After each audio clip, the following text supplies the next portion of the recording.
What is .NET? Why we have to go for .NET? We'll see now.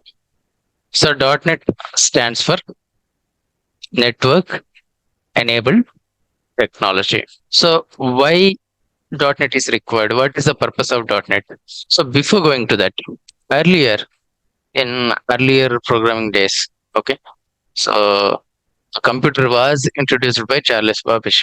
That time, so the computer means a size of big building. Okay, so that much, and so that time they used to program manually in the form of, so what system can understand only zeros and ones. Okay, system can understand only zeros and ones. So everything we have to write a program which will convert into zeros and ones, which will call it as a bits.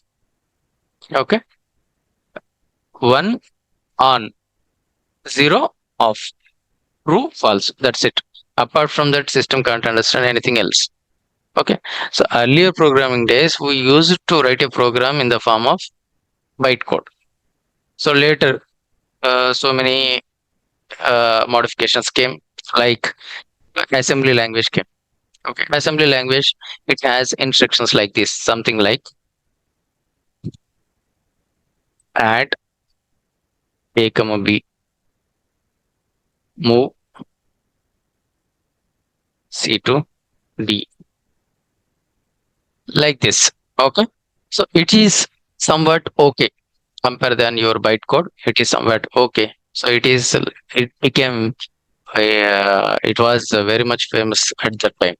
Okay, so a lot of colleges also we have seen assembly programming language as one chapter, or one sim. We have got that. Okay, so that much easy, because it is similarly like English, so it got very much famous.